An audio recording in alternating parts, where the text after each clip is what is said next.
Aunty చెప్పమ్మా. ఏం లేదంటే అమ్మ ఏదో పార్టీకి వెళ్ళాలంట. అమ్మ చీరేమో ఐరన్కి ఇచ్చున్నాము, వాళ్ళు ఇంకా తెచ్చివ్వలేదు.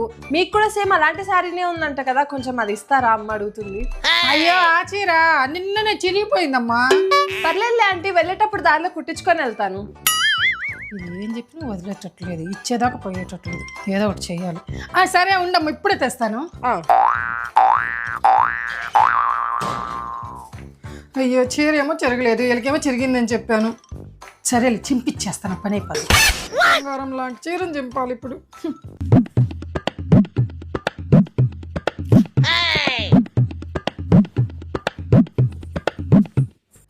సరే అమ్మా, ఇదిగమ్మా చీర తీసుకో. ఆంటీ వద్దులేండి, శారీ వచ్చేసిందంట, శారీ ఏమొద్దు. అయ్యో ఇలా నమ్మి బంగారం లాంటి చీర చింపుకున్నాను.